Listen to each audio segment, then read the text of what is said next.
en unas respuestas simples, pero en realidad son las respuestas erróneas. Y ahorita lo vamos a platicar ampliamente.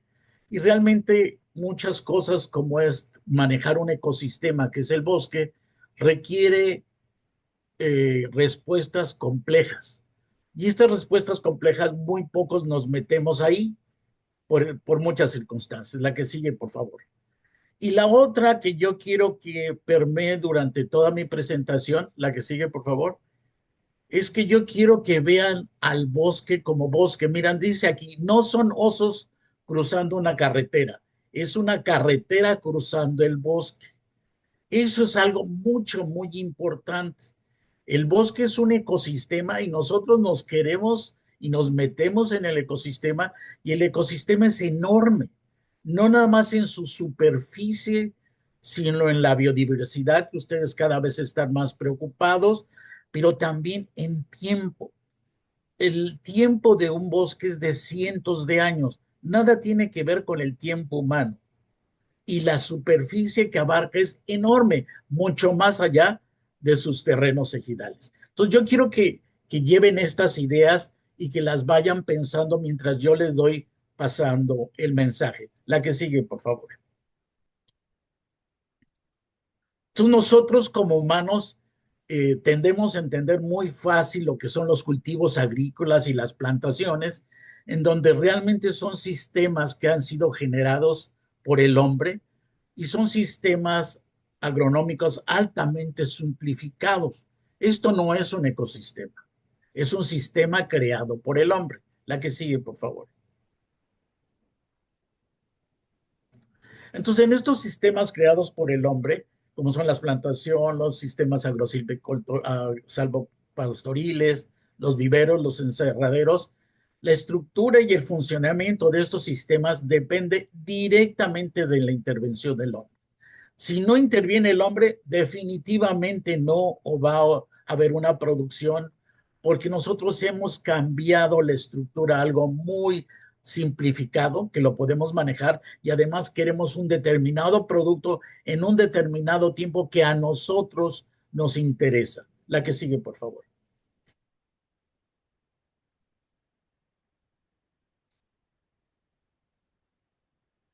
Entonces, en estos sistemas realmente estamos acostumbrados de toda la vida, desde que el hombre empezó a hacer agricultura, que existen plagas que matan el cultivo, que nos aumentan los precios de manejar ese cultivo, deterioran los productos que busquemos, eleva los costos de producción, limita la comercialización del producto y como también está ahí, aplicamos plaguicidas, pues hay una contaminación ambiental. Esto lo entendemos muy, muy bien, porque la verdad, dicho sea muy sencillo, si nosotros no las controlamos, no comemos o no producimos ese bien que podemos vender. Esto es muy, muy claro, pero estamos en un sistema altamente simplificado.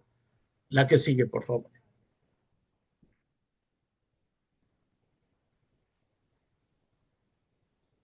Entonces, bueno, las plagas es obvio, las vemos, se comen todo, pero yo quiero que vean aquí lo que quiero que empiecen a pensar es que ¿por qué le llamo simplificado? Porque pues nada más ven una especie. A lo mucho a veces tienen dos o tres si ponemos el sistema de milpa y eso también amortigua un poco el impacto de plagas, pero generalmente tenemos una especie y esa especie pues le gustan los insectos y los insectos no son tontos. Si está ahí la comida, se la van a comer y nosotros tenemos que competir con ellos. Es una competencia constante. La que sigue, por favor. Esos son los sistemas antropogénicos formados por nosotros.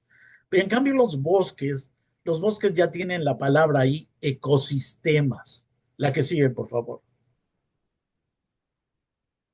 Un ecosistema, ya sean los bosques manejados, los no manejados, las áreas nacionales protegidas, las selvas, su estructura y funcionamiento son independientes de la intervención del hombre. Ahí hay sus propias reglas. Existe una complejidad en este ecosistema. La que sigue, por favor.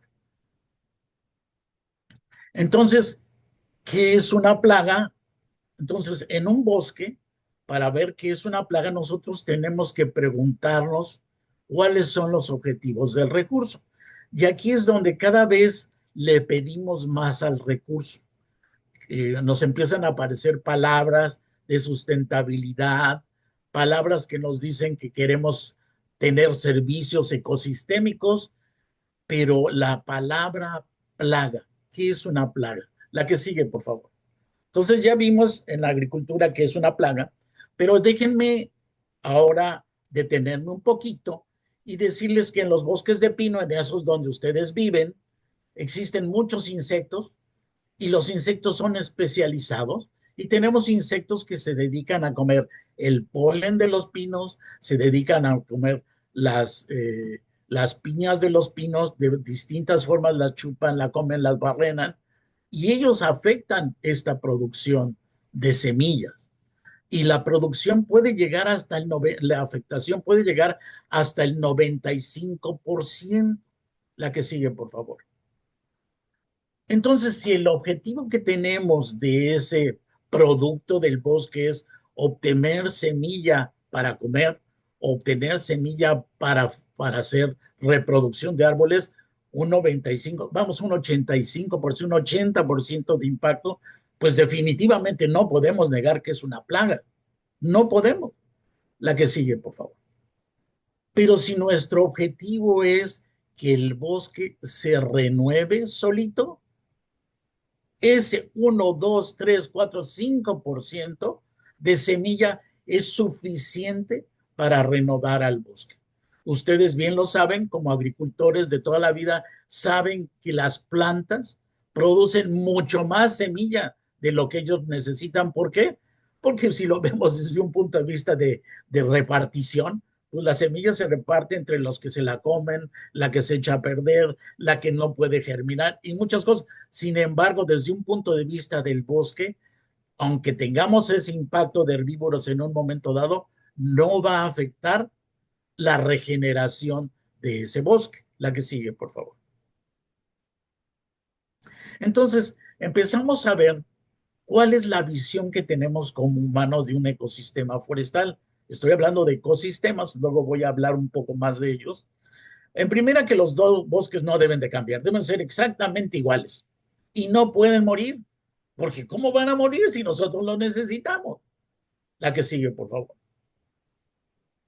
Aunado a esto, nosotros sabemos que lo que queremos de los bosques son ciertas especies de importancia económica.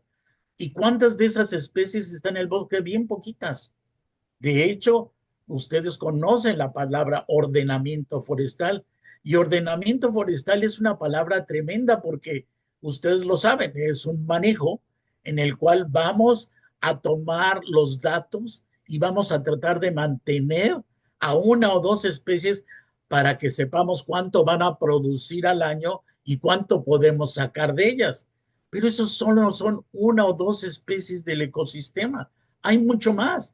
Y cuando llamamos ordenamiento, ustedes saben que les dicen, tienes que quitar los árboles mal formados, los viejos y demás, e incluso utilizan como pero los incendios.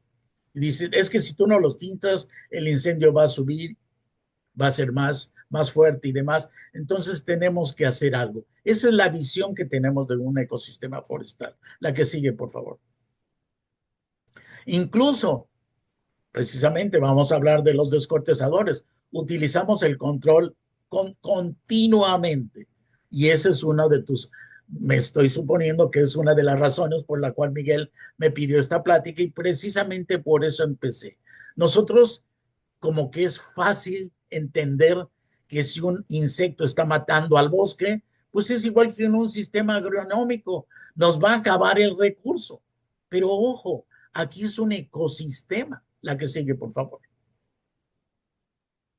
Entonces, el ecosistema, viéndolo desde un punto de vista como un agroecosistema, como algo creado por el hombre, con esa visión de sanidad, de inmediato define a los insectos como una plaga. Y lo chistoso es que plaga no es un término ecológico. En los ecosistemas no hay plagas. Cada quien tiene un trabajo que hacer en el ecosistema. Y sí, si va a ser matar, ese es su trabajo, pero ¿a quiénes mata? ¿Cómo los mata? ¿Cuándo los mata? La que sigue, por favor. Entonces, con esa visión de sanidad, que es una visión agronómica donde vemos un herbívoro, una plaga matando al bosque, entonces nosotros los culpamos por la desaparición del bosque y es necesario combatirlos. Eso se entiende, es normal, pero yo les pedí desde el principio que lo vean un poco diferente, que me aguanten tantito, que vean que realmente esto es un bosque, que ellos son los herbívoros principales del bosque y que además hay un tiempo y hay una superficie en la cual ellos se desarrollan. La que sigue, por favor. Entonces, ¿qué pasa con la sanidad? Nosotros hacemos un control directo y decimos que el problema son los insectos, no son los árboles. Esta medida que utilizamos ya no se usa en Estados Unidos, en Canadá, desde los 60, fácil, 70, ya no se hace saneamiento, se hacen otro tipo de medidas. Entonces es una medida reactiva, es muy ineficiente y tiene un efecto muy limitado en tiempo y espacio. Además, esto es a nivel rodal, no del paisaje. Entonces, cuando yo hablo de paisaje, quiero que entiendan qué es la extensión. Yo no, ahorita no me ubico exactamente en qué área están, pero seguramente tienen, no sé, Leiofila o Montezume como las especies principales ahí u otra, pero una superficie más allá de sus comunidades y todo ese es el nivel paisaje. Y ese es la escala de superficie, pero lo tenemos que ver en tiempo. La que sigue, por favor. Entonces, siguiendo con la visión de sanidad, cuando nosotros hacemos un saneamiento, vamos a alterar procesos ecológicos que han evolucionado durante millones de años. Esa interacción de los descortezadores con los pinos o con las coníferas en general, lo mismo pasa en Europa, Estados Unidos y Canadá, está en esa relación. Tiene millones de años, unos dependen de los otros. Entonces, además, cuando hacemos un saneamiento, hacemos extracción de materia orgánica, porque no se puede quedar ahí, además se debe de usar, además forma parte de ese material combustible y al sacarlo perdemos material orgánica, pero también quitamos biodiversidad. Hay muchos organismos que dependen de esos árboles en pie y del arbolado que se está tirando y que se va a degradar. Entonces existen impactos ambientales con consecuencias que desgraciadamente las conocemos de una manera muy parcial. La que sigue, por favor. Y además, ustedes a propósito o no les queda otra, tienen que seguir la normatividad que da Semarnat y donde ella indica que un grupo de 3 o más árboles en una superficie de 1,000 metros cuadrados como una unidad mínima que tiene población de insectos descortezadores bien establecida, eso ya es un brote y ustedes lo deben de controlar. No importa la especie, no importa el lugar y no importa la época del año. Ustedes lo tienen que hacer. Eso es lo que dice la ley. Entonces, muchas veces las comunidades son forzadas a hacer el saneamiento o las comunidades, y no estoy diciendo la de ustedes, utilizan eso para obtener madera. Simplemente, y ustedes bien lo saben, hay comunidades que dicen, pues yo no digo nada, y de 3 pasa a 5 árboles, pero siempre hay un límite del número de árboles que ataca. Y ahorita vamos a hablar. ¿Por qué? La que sigue, por favor. Entonces, este señor que ustedes debieron de haber visto en muchas fotografías, un señor muy sabio, decía que era una locura hacer lo mismo una y otra vez, esperando resultados diferentes. Yo no sé cuántas veces en sus predios han tenido esto, ven árboles rojos y hay que hacer saneamiento y tienen esa madera, ¿cuántas veces lo han hecho? Y seguimos haciendo exactamente lo mismo. Y siguen apareciendo los brotes de descortezador. Bueno, esto parece que es nunca acabar. La que sigue, por favor. Entonces, aquí tengo esta foto que es muy buena. Yo no me acuerdo ni de dónde es, Pero esta foto pueden ver en las flechas amarillas, es donde estuvo el saneamiento anterior y ahorita le toca el saneamiento a esos rojitos. Entonces díganme, ¿dónde se va yendo el bosque? Este es un efecto directo del saneamiento. Y el insecto va a seguir allí. Los insectos nunca vamos a acabar con ellos porque son parte del ecosistema. Entonces ellos tienen que tener una forma de interactuar. El bosque debe tener una estructura, una organización determinada para que la población del insecto aumente. Eso es lo que yo quiero dejarles en mente hasta el momento. La que sigue, por favor. Entonces recuerden esto, estamos viendo el bosque, estamos viendo a los organismos que viven en el bosque y que tienen un lugar en el ecosistema. La que sigue, por favor. Entonces, este diagrama lo conocemos desde que éramos niños. Desde la secundaria nos decían, ¿cómo funciona un ecosistema? En primera, no depende del humano. Este funciona solito. Son una serie de procesos colectivos que ocurren entre las interacciones de todas las especies que ahí residen, todas. No nada más las especies de pino que ustedes quieren, no nada más el descortezador, sino es todas con el ambiente físico. Esto es el ecosistema. Este diagrama lo han visto ustedes de muchas maneras, donde tenemos los organismos que van a producir la comida, que son todos los vegetales, los organismos que requieren comer materia orgánica porque ellos no la pueden producir, todos aquellos, en este caso, los herbívoros, y tenemos muchos descomponedores que nos van a ayudar a cerrar el ciclo biogeoquímico del agua, del carbono y de muchos microelementos. Esto es cómo funciona un ecosistema.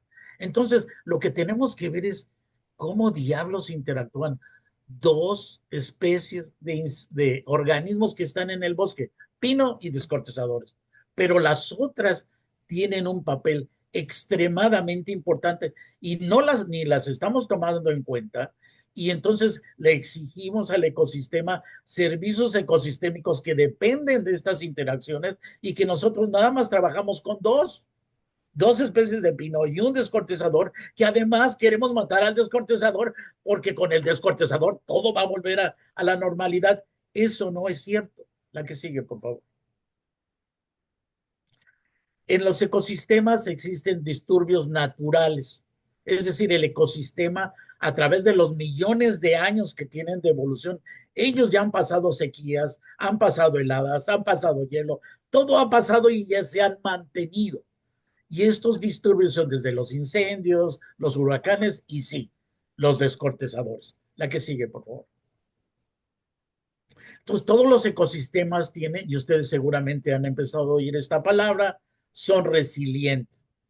Es decir, tienen la capacidad para mantener su función, su estructura, identidad y retroalimentación después de una perturbación. Estos mecanismos funcionan en un ecosistema, no funcionan en un sistema creado por el hombre. ¿Por qué?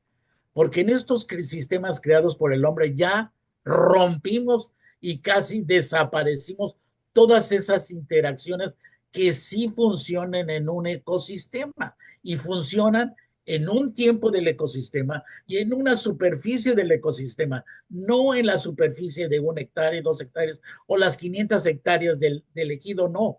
Esto es una función de todo el ecosistema. La que sigue, por favor.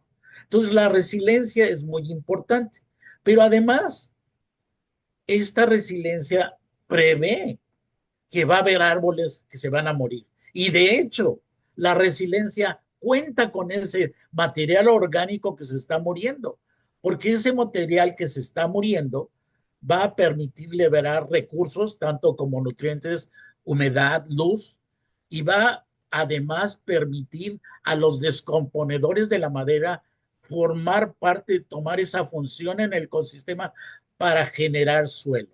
Entonces crea nuevos recursos, estructuras para que ahí vivan la vida silvestre, para que habiten los descomponedores de todos los niveles y además libera compuestos orgánicos complejos. En el momento en que nosotros quitamos todos los árboles muertos en pie, los que vamos a sanear y demás, toda esa materia ya no va a ser utilizada en el ecosistema, amén de que estamos impactando todas esta iconografía a mí me gusta mucho porque pueden ver todos los organismos que están dependiendo de ese árbol que se cayó y quedó en el suelo y que no removimos. La que sigue, por favor.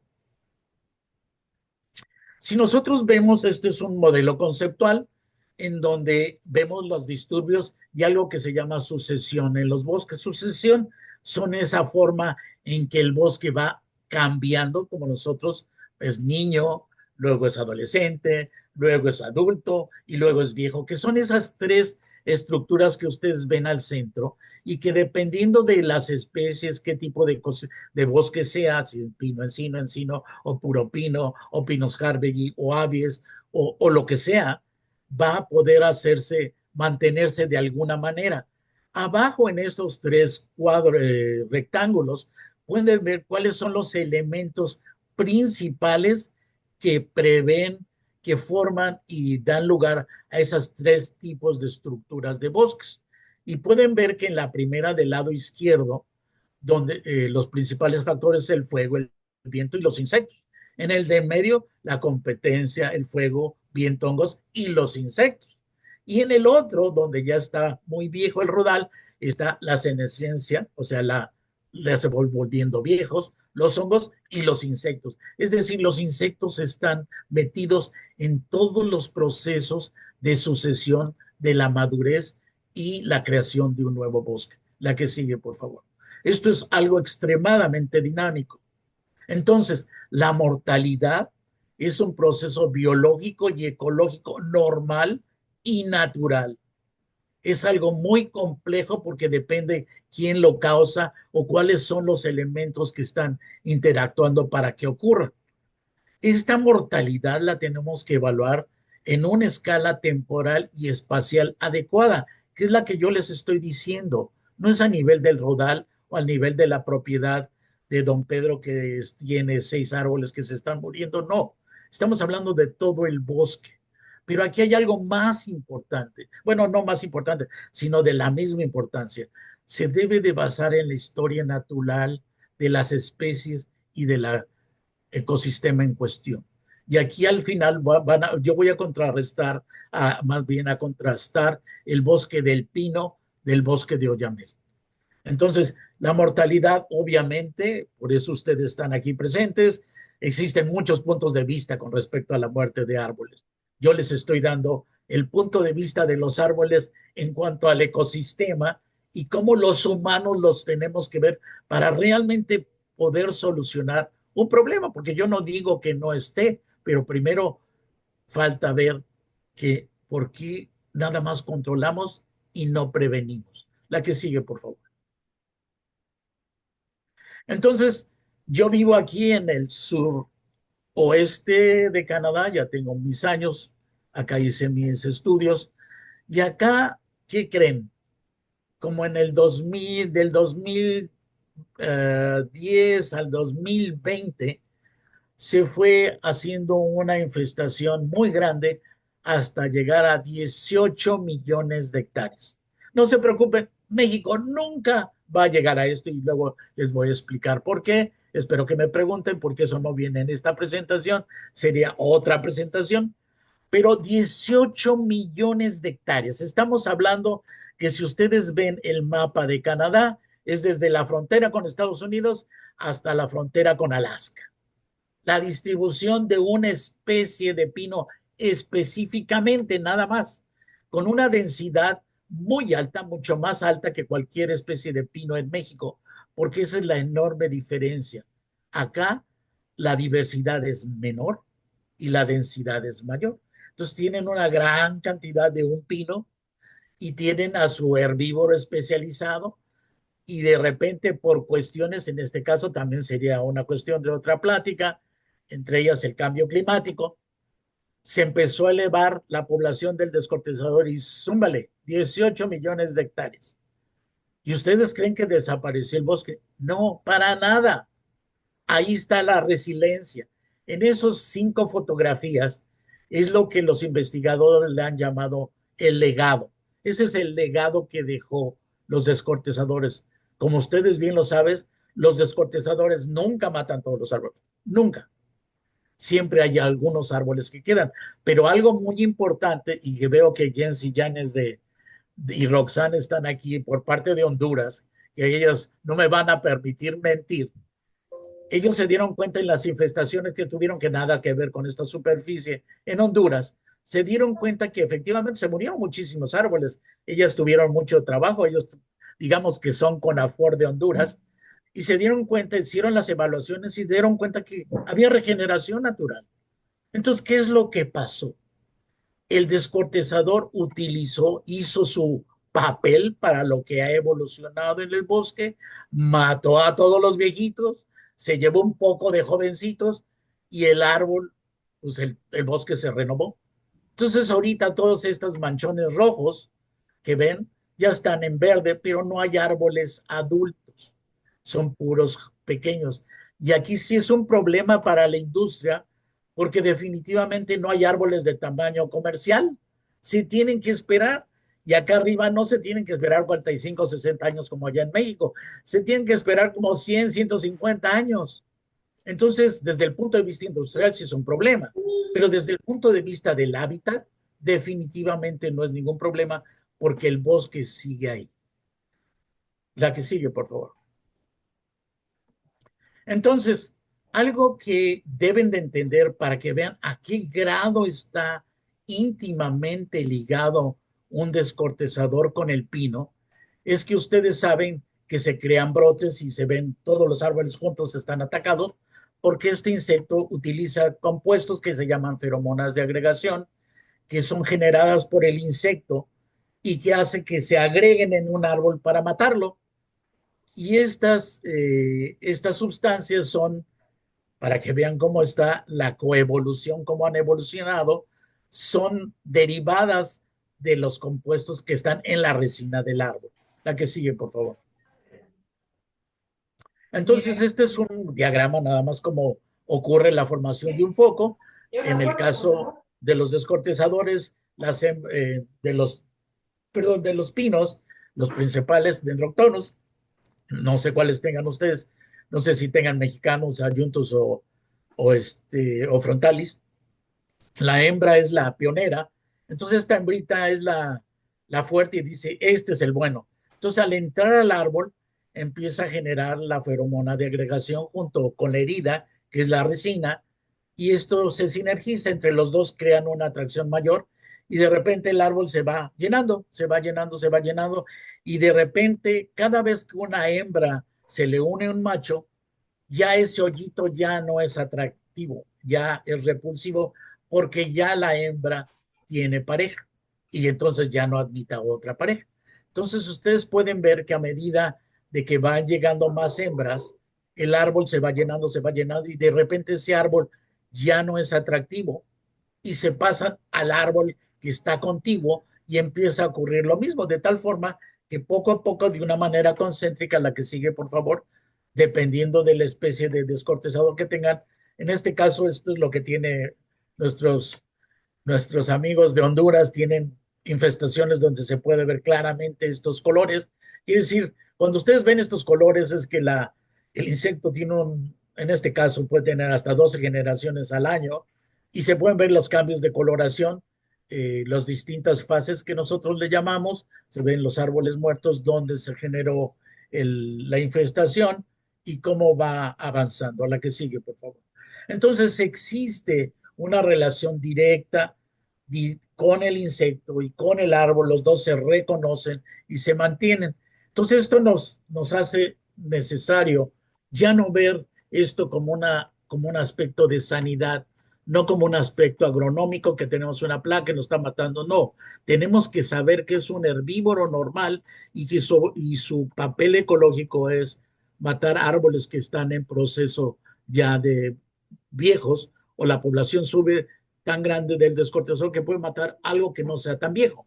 Entonces, lo tenemos que ver desde un punto de vista de ecosistema como una cuestión de salud, una óptica Oh, ecológica. mira, no hagas Entonces, los eso, disturbios Fernando. por insectos descortezados son indicadores de madurez y densidad del bosque. Ojo, quiero que a través de lo que vaya a hablar ahora, recuerden esto, son indicadores de madurez y densidad.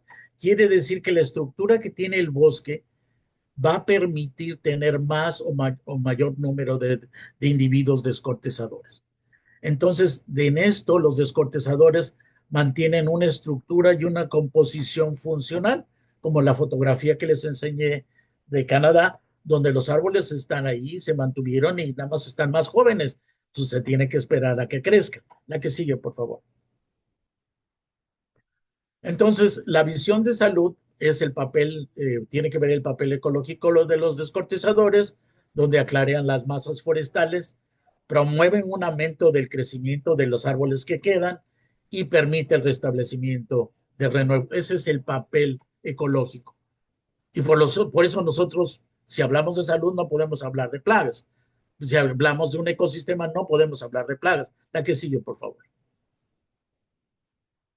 Entonces, los descortezadores se unen o dan paso a la presencia e interacción de muchos otros organismos y procesos que son indicadores y reflejan la salud del ecosistema mismo.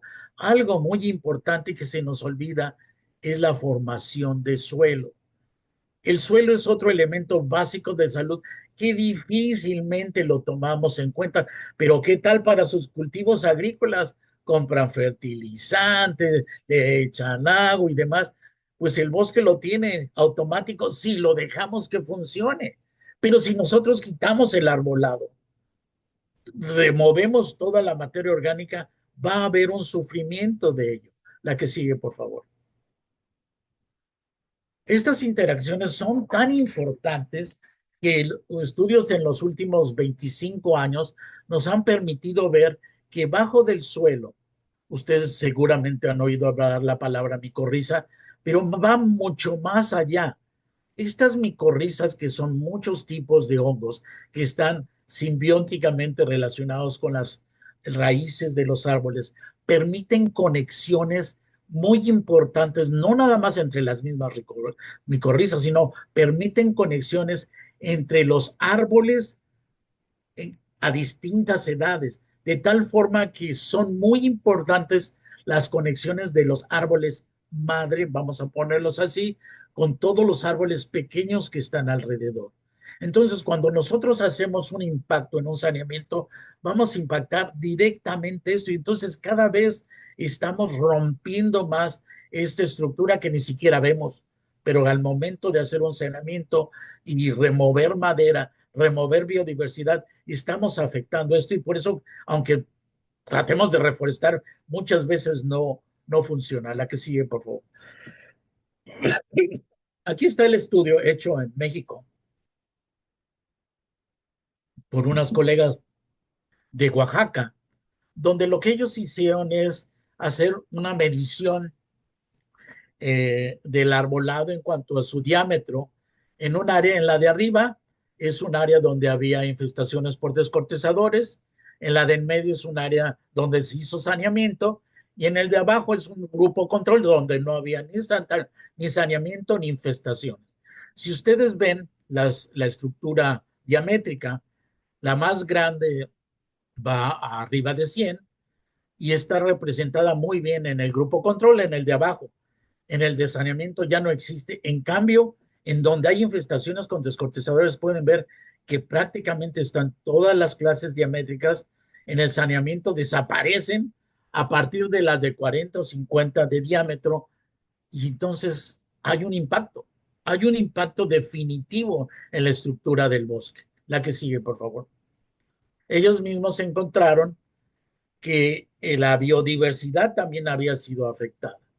Ahora bien, si nosotros hablamos, ya hablé el término prevención, desde un punto de vista de la Semarnat, de la NOM número 019, la prevención, y acabamos de tener hace como un mes terminamos una reunión que nos llevó, un trabajo, nos llevó como unos 4 o 5 meses, varios trabajadores que hacemos investigación, operación y legislación revisando la NOM 019 y hubo mucha discusión en cuanto a prevención, pero esto es lo que quedó, que esto es la prevención, la educación y la concientización, la vigilancia y el monitoreo, la gestión sustentable, el control de plagas y enfermedades, la restauración y la participación comunitaria.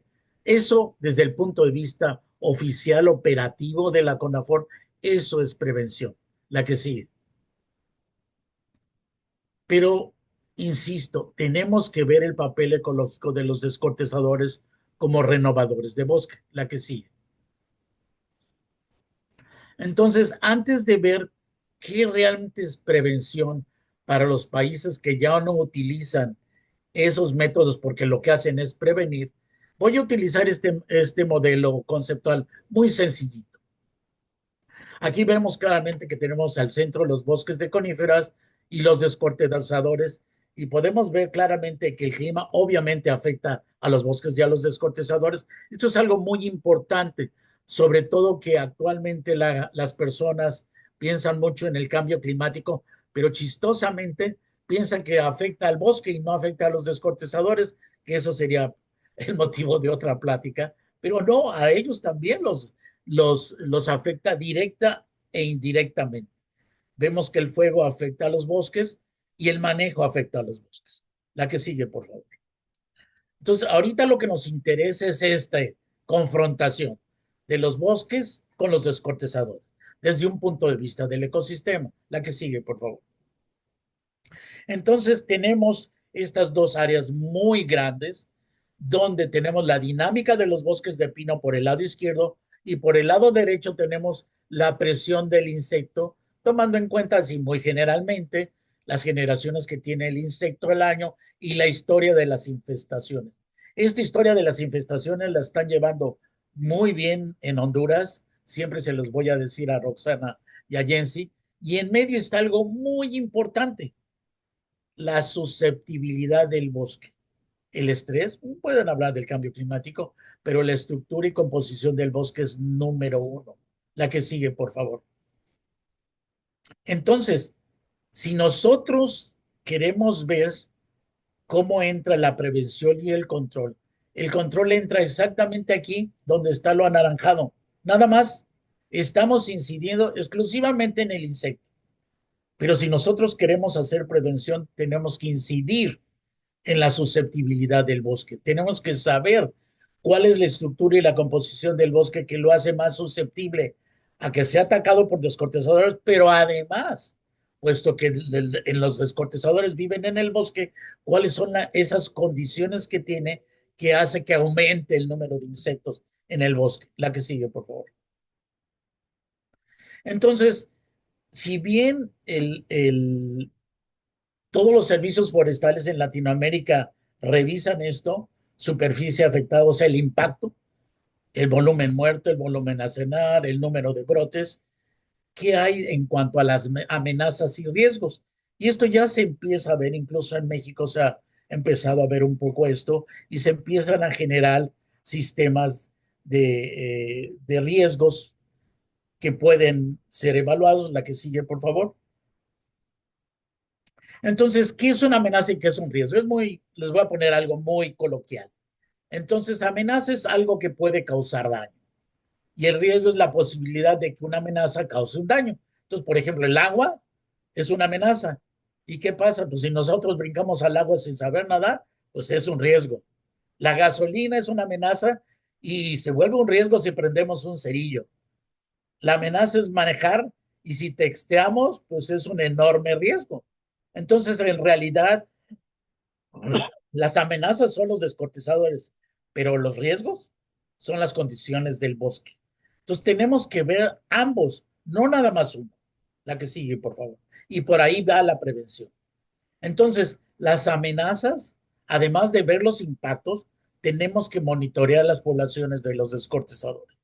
Y esto ya se empezó a hacer en México, pero se paró.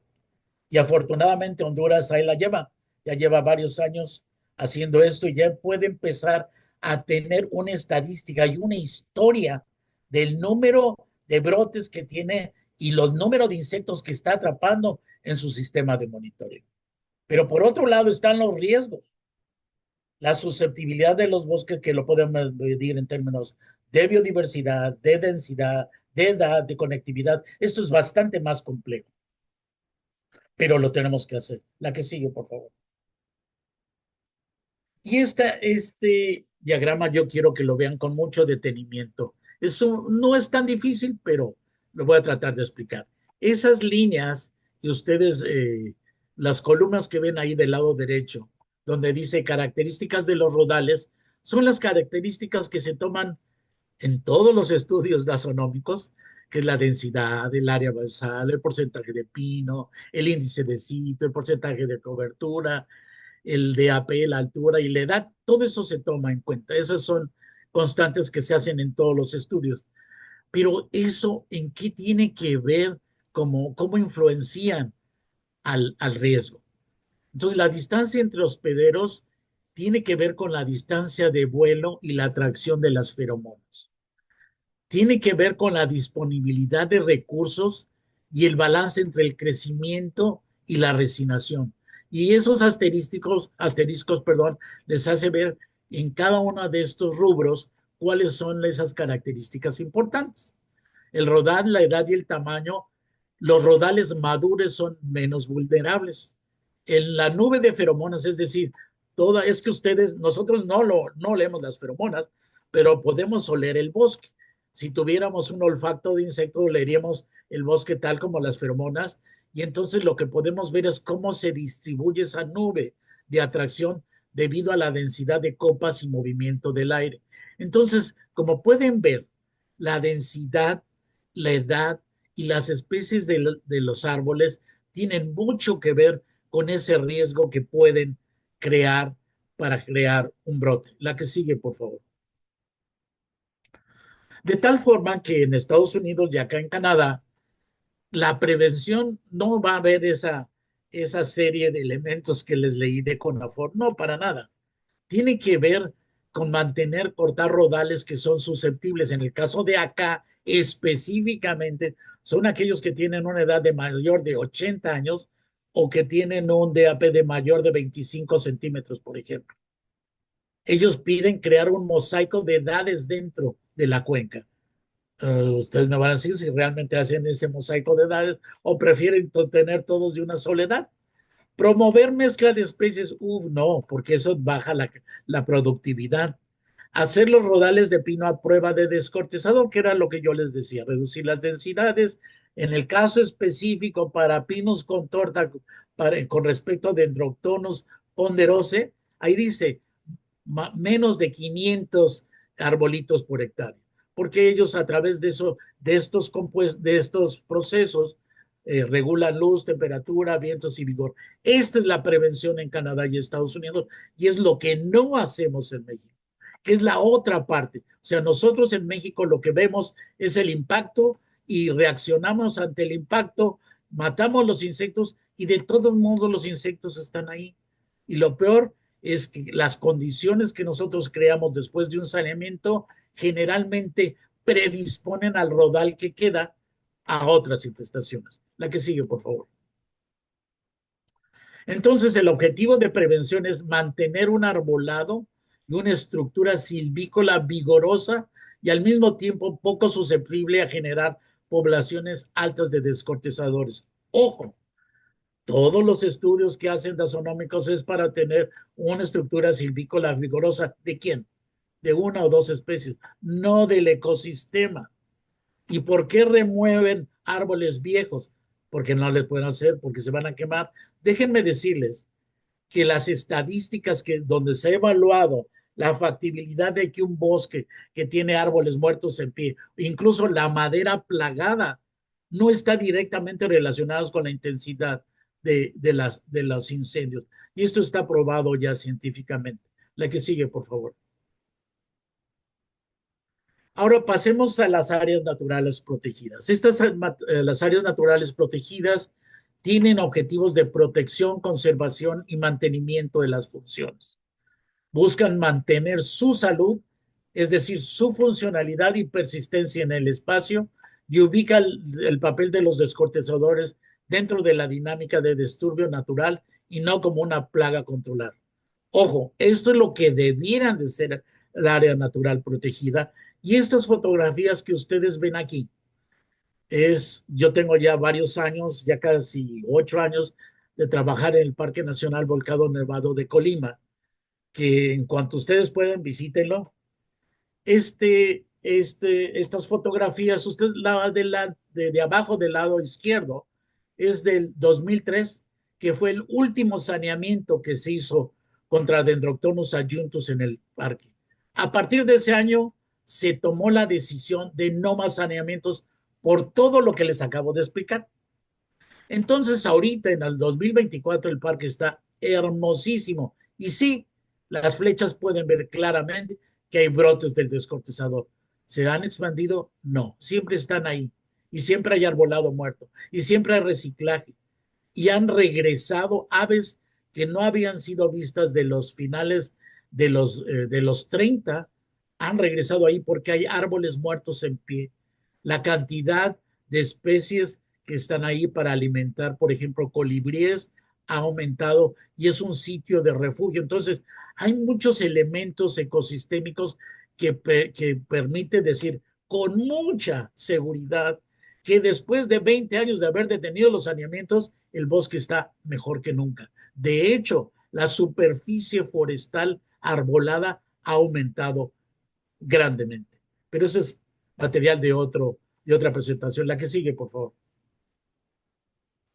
Entonces, ahora veamos precisamente para resaltar esa definición que yo les decía de lo importante de un bosque en cuanto que sea de acuerdo a la biología y la ecología de la especie. Y para eso voy a contrastar los bosques de pino, que ustedes los conocen muy bien. No sé si tengan ustedes bosques de oyamel, pero los bosques de oyamel a veces es mucho, muy diferente a pino. Casi todos ellos están en áreas protegidas, son bosques puros, casi todos son bosques maduros, clímax, y crecen nada más de 2.400 a 3.600 metros sobre el nivel del mar. La que sigue, por favor. Entonces, estos bosques son, bueno, además, bueno, es mi árbol favorito, ¿qué puedo decir? La que sigue, por favor. Es el árbol que me he dedicado más mi vida a trabajar. Y aquí existen descortezadores también, igual como en cualquier conífera. Pero ojo, estos descortezadores no producen feromona de agregación. Estos descortezadores no forman brotes. Y yo les dije claramente que la NOM 09 dice que no importa el descortezador, no importa la especie de hospedero, no importa la época, tienen que hacer saneamiento.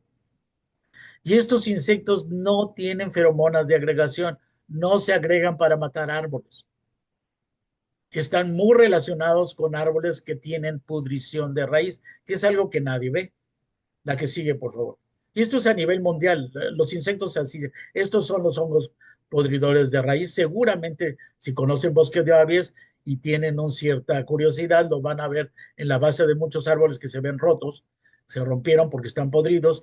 Y estos son estos sí se pueden ser como unos brotes porque son, digamos, circulares, porque lo que hace es el hongo se comunica a través de las raíces y mata grupos de árboles, pero solo son grupos de árboles que es donde generalmente se encuentran estos descortizadores. Sin embargo, el saneamiento es exactamente igual. La que sigue, por favor.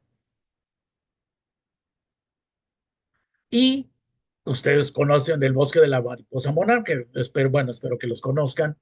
Desgraciadamente nuestros colegas de Honduras no, pero es un lugar increíble, pero ahí están haciendo saneamiento. Y la misma, es interesante, el mismo parque se da cuenta que los saneamientos por descortezadores es lo que está disminuyendo la superficie del arbolado. Entonces, estamos tratando todas las especies de coníferas, todas las especies de descortezadores exactamente igual. Y eso es muy grave. La que sigue, por favor. Entonces, ya concluyendo, porque ya es un buen rollo lo que les eché, los bosques en México, manejados o no, los debemos tomar como un ecosistema, no como un sistema agronómico. Para definir su salud o sanidad es sumamente importante definir los escenarios de manejo en donde son aplicados. ¿Qué es lo que queremos de ellos? ¿Qué es lo que realmente nos está preocupando, pero verlo como un ecosistema. La que sigue, por favor. Los manejadores de bosque únicamente se concentran en una o dos especies de árboles y una especie de herbívoro, que es el descortezador. No sé si incluso ustedes también le han entrado al saneamiento por muérdago, eso podríamos discutirlo. Y el resto de las especies que interaccionan, los herbívoros y hospederos, no son tomados en cuenta, por lo tanto, no están trabajando en un ecosistema, están trabajando en un agroecosistema. Eso no es un bosque. La que sigue, por favor. Entonces, los saneamientos o tratamientos contra plagas deben tomar en cuenta que es un ecosistema y actuar en consecuencia.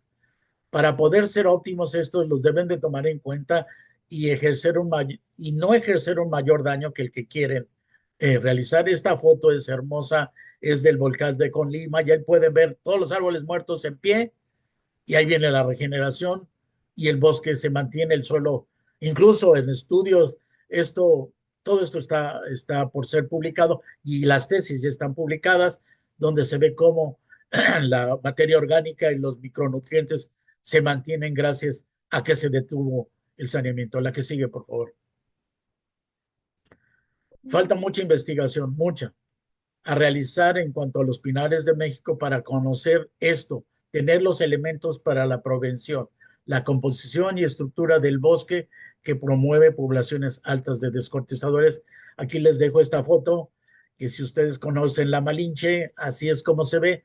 Ustedes a eso le llamarían bosque. Esto es otra cosa que tenemos que definir hasta dónde realmente le podemos llamar bosque y decir, bueno, esto lo salvamos o no lo salvamos. La que sigue, por favor. Y eso es todo. Muchas gracias. Me imagino que tienen preguntas o, bueno, también cuestionamientos. Por supuesto que se vale. Este es solo mi punto de vista. Gracias. Muchísimas gracias, doctor, que de veras, por todo esto, por toda esta plática. Pues vamos a dar espacio para las preguntas. Si desean alzar la mano, si alguien quiere intervenir, por favor, para tratar de hacerlo lo más ordenadamente posible y dar oportunidad a todos. Entonces, adelante con las preguntas.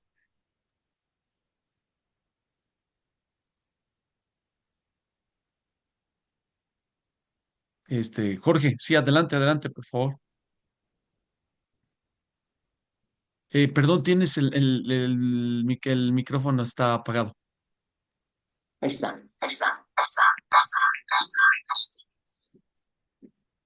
Más que preguntar, creo que podría resumir o concluir que el concepto que tenemos en México es cuando vemos esta plaga en un bosque, la reacción inmediata es cortar el árbol para que esto no se propague. Correcto. Pero con la plática entiendo que es una relación árbol-insecto como un ecosistema y en donde cumple una función específica y que además este insecto se da en un contexto de diámetro de árboles, tipo de tierra, o sea, varias condiciones. Entonces aquí Correcto. somos reactivos y tenemos que cambiar el concepto, la visión y la forma en cómo podemos manejar este insecto. Y bueno, realmente es yo diría, ya lo dije, falta mucha investigación, pero es una opinión que genera innovación y creo que habrá que seguir haciendo investigación sobre esto, principalmente de las dependencias que se encargan de cuidar o de guiar, orientar lo que debidamente hoy entendemos como un manejo de saneamiento, un manejo de bosques, pero tenemos que cambiar definitivamente el concepto que tenemos. Entonces esto finalmente es un proceso natural, y nosotros lo vemos prácticamente al insecto como una enfermedad, cuando realmente está cumpliendo con una función, un papel dentro de un ecosistema del que incluso nosotros mismos somos parte. Ese sería Correcto. mi comentario en general. Y,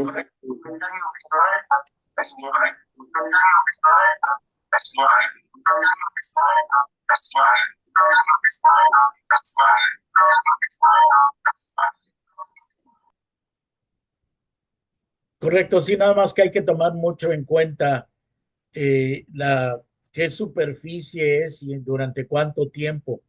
Y estoy de acuerdo contigo que sería función de las instituciones gubernamentales y académicas de hacerlo. Más yo les diría que ellos están tardando mucho. Yo diría que esto debe de venir desde abajo, ustedes que son los poseedores del recurso. Incluso yo tengo mucho amor, obviamente soy mexicano y tengo mucho amor a la tradición, pero si ustedes van y hablan con los viejitos, ellos les van a poder decir que sí, efectivamente, eso siempre ha ocurrido, pero sean valientes y escojan algún sitio que ustedes crean con las condiciones que pueden darse el lujo de ver cómo va avanzando esto. Sean valientes y hagan lo del Nevado de Colima. Vayan al Nevado de Colima. Vean lo que hicieron ellos. No saneamiento. Y se van a dar cuenta cómo el arbolado, los bosques de pino en México tienen su propia forma de detener estas poblaciones. Número uno, tenemos una estructura de edades distinta, pero el manejo forestal tiende a ser lo homogéneo. ¿Por qué? Porque lo que está buscando es un producto. Pero si nosotros detenemos eso y ponemos estructuras diferentes, ya sé que no van a poder sacar la madera en el momento que quieran porque va a ser uno de aquí, otro de allá. Pero ese no es el punto. Es un bosque, es un ecosistema. Si nosotros lo hacemos homogéneo, entre más homogéneo, lo hacemos más como una plantación. Y nos tenemos que alejar de eso. Entonces, una estructura de edad diferente y una diversidad de especies entre mayores, mejor, de pino, pero también promover las otras especies que están ahí. Entonces, eso es sumamente importante. Para mí, yo les invitaría a que, además de que visitaran el Nevado, porque créanme, porque ahí lo van a ver, no les van a contar nada, que ustedes definan un área de su comunidad y digan, a ver, vamos a ver. Y que ustedes vayan marcando los árboles, que vayan conociendo la dinámica. A ver, se murieron estos tres, siguieron estos cinco, y luego ¿cuántos siguieron? No, pues ya se paró ahí. Y eso sí, todos los descortezadores se paran, pero nosotros tenemos la idea que, no, es que si no lo controlo va a seguir más y se va más. No, porque el insecto nunca va a acabar con su alimento, no puede. Ese sería mi comentario, nada más. Muchas gracias, doctor. Tenemos otra pregunta de la doctora Beatriz García. Adelante, por favor. Sí, en el caso particular de nosotros, que somos una institución educativa y no es un área, pues ni siquiera como un ejido, es mucho más restringida, pero estamos teniendo problemas también de muerte de árboles.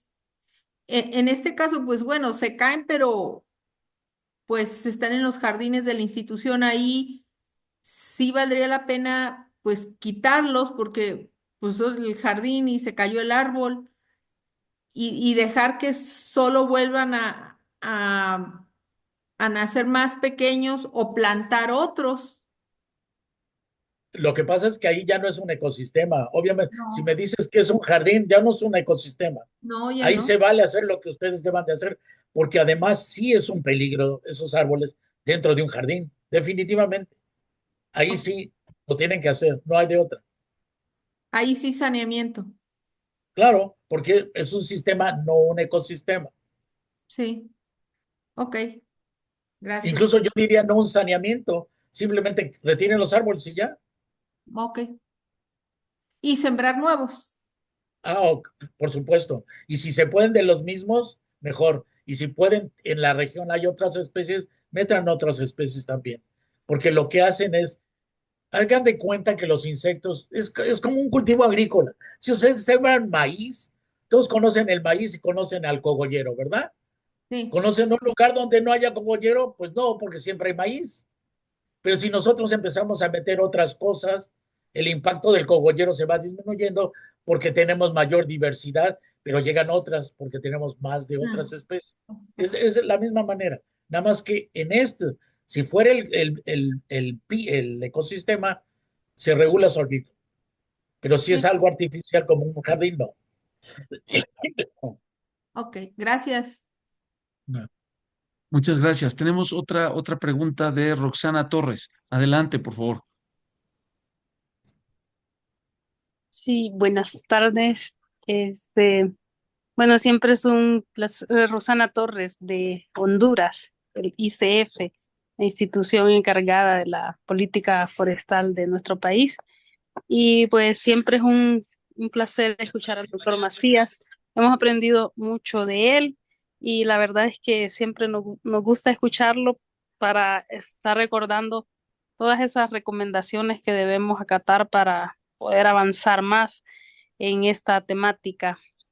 Y pues creo que nosotros hemos ido avanzando pero sabemos, ¿verdad? Es bien interesante el tema de la prevención y en este sentido, pues, como lo explicaba el doctor, está pues ligado directamente a al manejo forestal, ¿verdad? O a la silvicultura preventiva. Y en ese sentido, pues, el hecho que nosotros lo tengamos claro, pues, nos ayuda para poder incidir en la medida de lo posible con nuestras máximas autoridades en este tema y por lo menos ir, como decimos, haciendo bulla y que se diga y esperamos poder avanzar en esto y poder pues en un futuro no muy lejano, ¿verdad?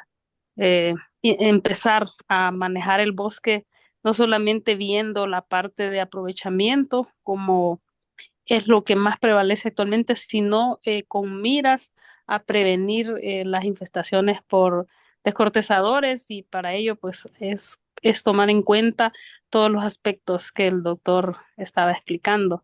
Entonces, bueno, agradecer por la oportunidad, ¿verdad?, de poder escuchar siempre al doctor Macías y a quien pues le agradecemos mucho por todo el apoyo que nos ha brindado. Gracias, Roxana. Muchas gracias. Bueno, tenemos también otra pregunta tengo aquí bienes comunales. ¿Xochitl? ¿Sí? Adelante, adelante, por favor, adelante con la pregunta.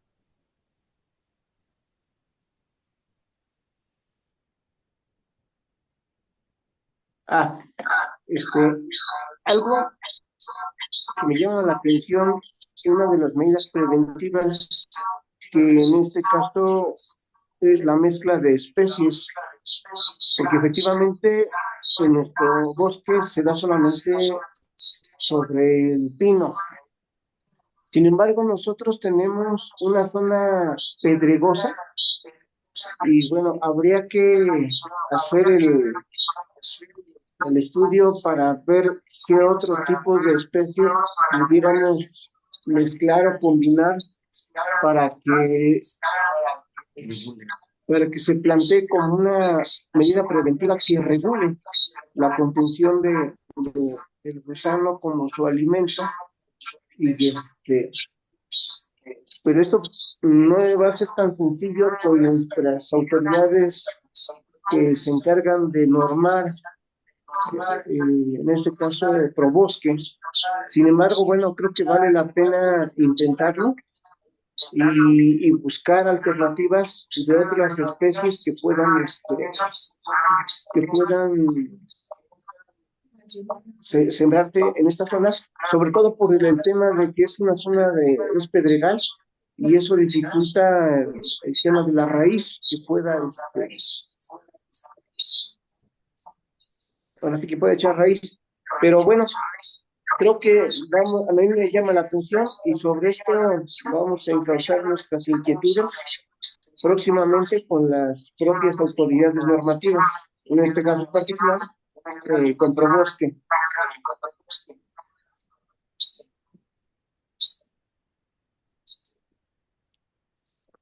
Eso sería todo por el momento.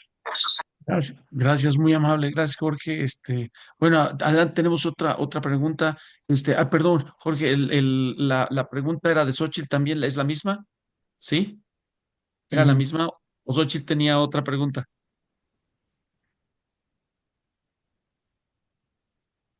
¿Sí? Bueno, si no,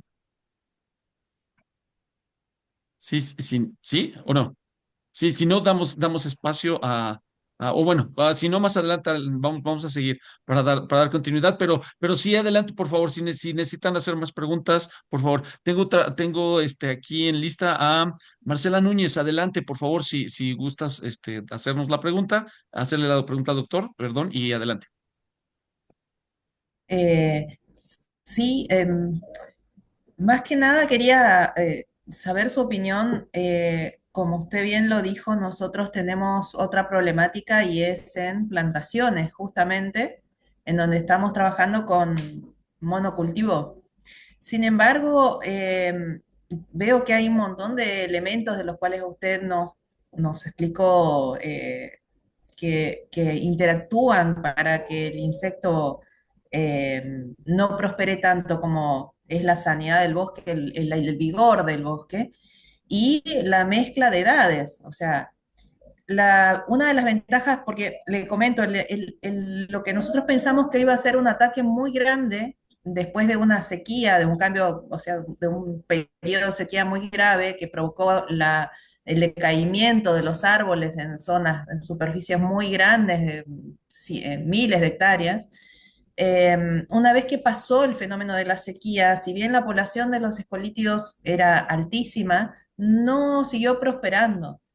Puede tener que ver el hecho de que el turno aquí es de 14 años y que en todo momento hay forestación de diferentes edades que reaccionan distinto a los ataques.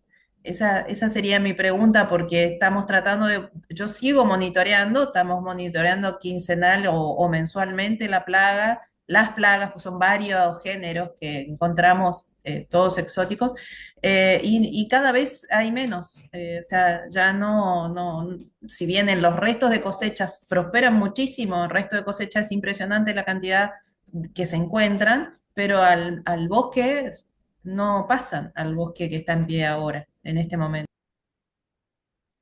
Marcela, no sabes cómo me gusta oír lo que me estás diciendo, porque está totalmente en línea con lo que se sabe en cuanto a la interacción insecto-árbol. Y voy a aprovechar de una vez para hablar del calentamiento global. Las sequías que se están dando, pues ha habido muertes de superficies muy grandes en todo el mundo. Incluso en México, sobre todo en la parte norte central, hubo muerte de pino millonero, que nunca había ocurrido, y otras especies que no son tan aparentes, ¿verdad? Pero lo que tú estás diciendo, diste en el clavo. El hecho que tengas distintas edades le representan una distinta plasticidad para enfrentar al insecto, bueno, el árbol al insecto. Y lo voy a poner en dos términos. Tú estás hablando y ellos no conocen a los ambrosiales en general, que es lo que ustedes tienen. Los ambrosiales son atraídos principalmente por etanol. El etanol es un alcohol que lo produce toda la materia orgánica que está en distintos grados de estrés o de descomposición, vamos a ponerlo así. Entonces, cuando existe una sequía, automáticamente los árboles entran en estrés y el etanol es una sustancia que le va a servir dentro de la función del árbol para tratar de enfrentar ese estrés. Pero desde el punto de vista de estos grupos de insectos ambrosiales, y ahorita regreso a los de pino, no crean que no voy a hablar de los de pino, desde el punto de vista de estrés de los árboles, los ambrosiales detectan a los árboles que están bajo estrés. ¿Por qué? Porque los ambrosiales en general, no en la situación que ustedes tienen, que es totalmente artificial, esos son los árboles que colonizan. Ellos son los que le dan la puntilla a los árboles que se están muriendo. Y yo te puedo hacer eso, lo acabo de ver en los manglares, Los manglares están sufriendo los manglares es bastante más complejo, pero por procesos de cambio en la bioquímica del agua y las corrientes, muchos mangles están en estrés y la cantidad de ambrosiales que están entrando sobre ellos es muy alta, pero no los matan. Y algunos sí los matan, pero la mayoría no los matan. Algo muy similar a lo que tú estás diciendo. Entonces, si el árbol llega a corregir ese estrés, ya no va a generar etanol y automáticamente el insecto no va a entrar porque no lo ve, ¿sí? Además, sus árboles, si no estoy mal, ahí corrígeme Marcela, no son muertos, simplemente el producto es afectado, ¿correcto? No, o sea, hay árboles que llegaron a morir y no son, o sea, si bien ahí se presentaron muchísimos ambrosiales, era tal vez la mayor cantidad eran ambrosiales, pero los más preocupantes eran los descortezadores. Nosotros tenemos tres géneros o cuatro que están más presentes, que es Cirtogenius, Orthotomicus, Ilurgus. Bueno, estos son todos Entonces estamos hablando de plantaciones de pino. pino, en Ah, pino. ok. Yo fui a las otras Y plantaciones que ustedes tienen. Entonces voy a hablar de sí, pino en este momento. aparecieron muchos ambrosiales también, Claro, muchísimos en las sí, trampas, era prácticamente, no sé, claro, en proporción 1000 a 1 capaz ambrosiales en determinado momento, sí, pero ahora siguen presentándose más bien los descortezadores, pero en claro. muy baja proporción, muy bajo, o sea, y no pasan al árbol sano. Por eso Muy eso es bien. lo que yo, interpretando según lo que usted explica, yo supongo que tiene que ver esto de las distintas edades que tenemos en 14 años de corte, o sea, muy rápido es el proceso del pino. Totalmente. Incluso ahora sí me voy a ir del lado, digamos, del pino para los, los que están oyendo de México. En este caso, los ambrosiales, ustedes en México los han visto cuando los árboles son atacados por el descortezador. Llega un momento en que el árbol está muerto y ustedes ya ven un acerrín blanco en la base del árbol. Esos son ambrosiales. Todos los ambrosiales entran a la parte muerta del árbol, lo que es el sostén mecánico del árbol, y ellos difícilmente matan a los árboles, a excepción que fueran ambrosiales exóticos que traen sus hongos y pueden ser fitopatogénicos, pero no es no es el caso de México. No sé cuántos de esos estén en Argentina, porque eso es bastante complejo esa parte. Pero en el caso de los pinos, cuando tenemos árboles, digamos, susceptibles a ser colonizados por descortezadores, automáticamente los descortezadores viven debajo de la corteza. Y esta, abajo de la corteza, es lo que le llamamos el floema, el cambio, en donde está creciendo el árbol. Y es exactamente de esa parte que se alimenta el insecto. Cuando los árboles están estresados por varios años, esa parte va disminuyendo su tamaño. Y si disminuye su tamaño, los insectos tienen menos que comer. Y no nada más eso, tienden a comer un poco de lo que está al lado de este cambio, ya sea hacia la corteza o hacia la parte muerta del árbol, que es el duramen, y eso es tóxico para ellos. Entonces llega un momento en que el insecto, como son tan grandes las poblaciones, no tiene otra opción y tiende a tratar de entrar en estos árboles y no sale tan bien nutrido. Y no nada más esto, en el caso de algunos descortezadores que generan feromonas, no pueden producir feromonas o no son capaces de detectar las feromonas. Y esto causa un cambio en las poblaciones de descortezadores que tienden a bajar. Entonces, lo que pasó con esta diapositiva que les puse de Canadá es que si bien la cantidad de población de insectos de verdad no se le imaginan, ustedes podían ver los enjambres de insectos en el radar. O sea, era tal la cantidad de insectos. Pero ¿por qué bajó? Porque ya no tenían en dónde comer. Ya no, todo era joven o árboles que se podían defender precisamente por eso, porque su defensa era mayor y porque la cantidad de alimento de los pocos que estaban ahí ya se había disminuido mucho. Entonces, eso tiene razón, es por la diferencia de edades.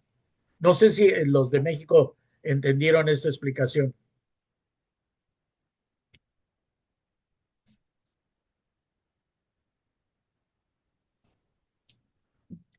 Por cierto, gracias por ese ejemplo, fue muy bueno. Hola, hola. Sí, adelante, por favor, adelante. Hola, muy buenas noches. Bueno, aquí hablando por parte de Bienes Comunales de Tezcaliacac. En la administración anterior se promovieron tres autorizaciones de saneamiento, ya que derivado de que tuvimos aquí lo que es el insecto descortezador, conocido como Dentrotonus mexicanos. Ok. Tuvo un avance muy rápido, en menos de 2 años, estábamos hablando ya de alrededor de unos 6,000, 7,000 árboles Ujú. contabilizados. Avanzó muy rápido, pero también el especialista que nos vino a apoyar, el técnico forestal, eh, hizo un cerco sanitario y ya no avanzó, pero ahorita tenemos una cantidad, una masa considerable de madera que pues está ya en estado de ¿cómo se llama? Putrefacción, algo así. Se me fue el término, perdón. Bueno, pues ahorita queríamos ver, se tenía la necesidad y bueno, por algunos comentarios de la comunidad, desean que se vuelva a sembrar, pero pues tenemos toda esa masa de madera ahí, en el lugar y pues no tendríamos espacio, vaya, donde sembrar. Aquí, ¿qué nos recomienda usted como especialista? Yo diría que hagan el esfuerzo de sembrar donde están esos árboles tirados. Y por eso yo les insisto, vayan al Nevado de Colima. Ellos hicieron eso. La cantidad de materia orgánica que va a dar esa madera es muy importante para el crecimiento de los árboles. Sumamente importante. Que si ustedes la quitan para sembrar, están quitando pues la fertilización del suelo. Ah, ya, entonces es recomendable que esa madera continúe ahí, como un estado de Totalmente. composta. Sí, claro, totalmente. Ok, bueno, ese era mi comentario, esa era mi duda. Ahora, perdón, Ahorita nada se, más una pregunta. ¿Qué no hay regeneración natural? O sea, se murieron todos esos árboles, pero debe haber regeneración natural. bueno, la observación que hemos tenido ahorita, bueno, la última que fue hace casi un año que se hizo un caminamiento con probosque, no tuvimos esa regeneración natural, vaya. Hay muy poca regeneración, demasiado poca, entonces por eso era la inquietud en algún momento del comisariado anterior de bajar un poco de ese material para, vaya, buscar espacio para que se sembrara nuevo árbol. Bueno, obviamente yo no estoy en el área ni me la puedo imaginar, pero cuando dices muy poco, es que depende de qué le llamen muy poca, porque recuerden que el Eh, bosque no va a crecer más de lo que puede. Y si ustedes van a quitar ahí, van a lastimar a toda esa regeneración y van a quitar materia orgánica. Claro, el de probosques lo que se va a preocupar es de los incendios. Yo no me preocuparía por los incendios, pero insisto, como yo no estoy ahí, yo los invitaría y les aseguro que el director del parque estaría feliz de mostrarles todo lo que ha hecho él en 20 años. Ajá, sí, el año pasado tuvimos bastante riesgo de incendio en esa zona. Estuvimos, bueno, desafortunadamente, contamos con una serie de situaciones ilegales por tala de madera. Sí, Entonces, a lo mejor también tenemos esa situación de este otro lado de colindancias con esta comunidad. Y pues ese era también el temor de que por los mismos, al parecer, unos que otros incendios fueron provocados por ellos. Pues teníamos el miedo de que se nos brincara esa zona y pues no claro. pudiéramos tener un control de ese incendio. No, pues, se entiende.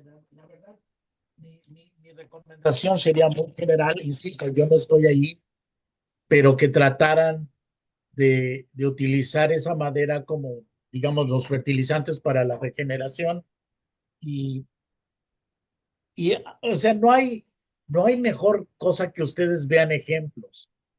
Dense una vuelta en el volcán, de verdad.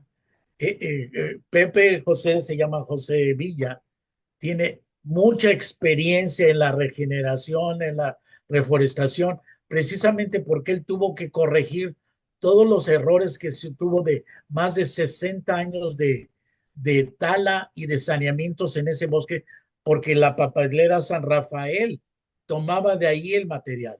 Entonces, eso es algo muy, muy importante. Ok, le agradezco la información y bueno, me ha quitado una duda. Gracias, No de nada. Hola, buenas otra, tardes, buenas tardes. ¿Me escuchan? Sí. Sí, sí, adelante, adelante. Buenas tardes, soy Jorge Rojas, de aquí también de Farmacéuticos Peliacá.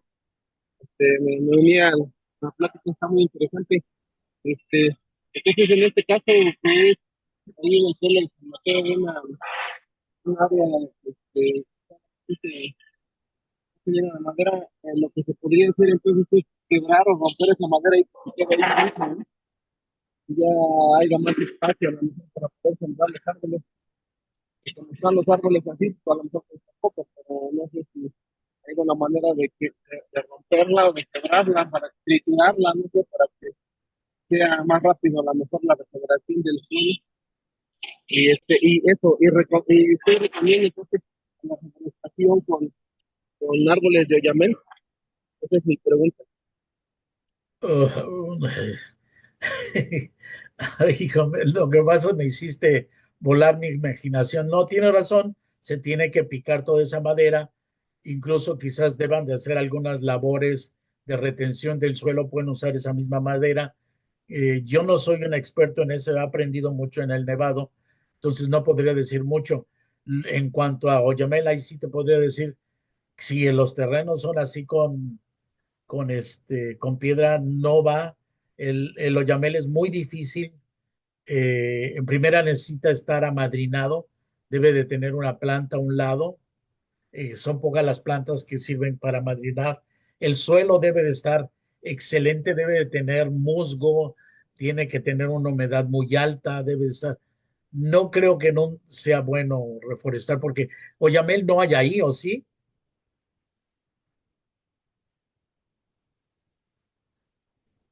No, pues yo creo que sí había de haber algunos, pero en su mayoría hay pues sí, ¿no? poca cantidad.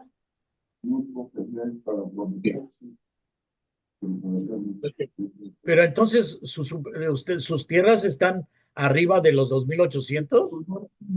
De hecho, tenemos un área, bueno, todo nuestro territorio tiene lo que es la piedra volcánica. Sí, sí, nada más que ahí no me dices nada en elevación. Y si ustedes tienen Oyamel, más a mi favor para que vayan al Nevado, porque ellos tienen exactamente eso, nada más que ellos están más altos. O sea, me Nosotros aquí imagino que el contamos Oyamel con está en la ocote. parte más alta de lo de ustedes. Aquí hay ocote, pino, Ajá, cedro, ¿cómo se llama eso? Encino, sí. principalmente, y ¿cómo? Marlonio. No, madroño. Ande, ese. Ese es el que principalmente tenemos aquí en el territorio de Tezcaliacac. En el caso de al que atacó principalmente este insecto fue el pino. Lo poco que se tenía de pino, fue lo que atacó. Todo lo demás está dentro de, pues, de una sanidad. Ok.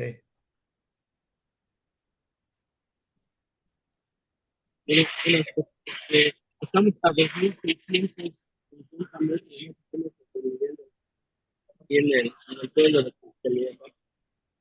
Gracias.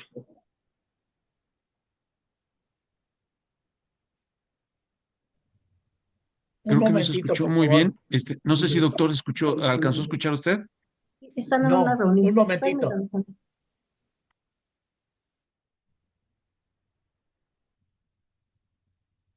Si pudieran repetir lo que es ¿a qué altura se encuentran? Sí, sí, perdón. Estamos a 2.650 metros sobre el nivel del mar.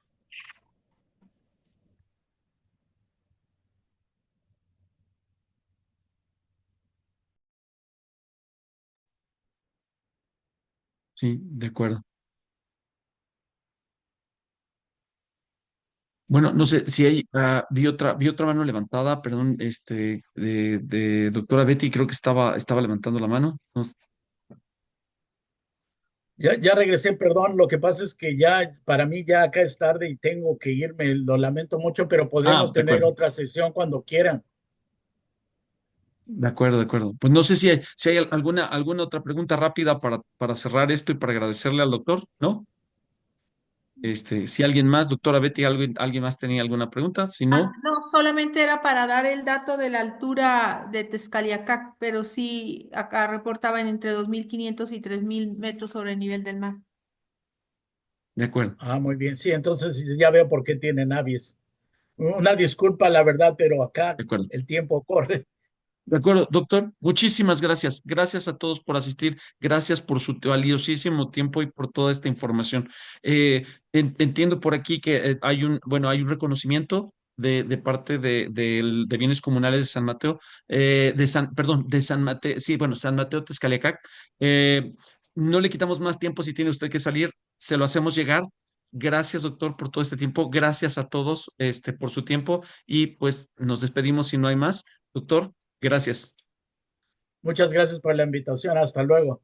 gracias. Y ahí nos comunicaremos después para si nos puede apoyar más adelante. Gracias, gracias a todos. Vamos, si no hay más opiniones, si no hay, este, nos despedimos, damos por terminada la sesión. Les agradezco muchísimo, les agradecemos muchísimo a todos los asistentes pues esperamos, si hay más adelante otra oportunidad, pues abrimos, ya tenemos la vista bueno del doctor y además, pues él nos está ofreciendo esta parte, este tiempo para poder tener una segunda plática si es necesario. Y bueno, pues adelante, y estamos en comunicación.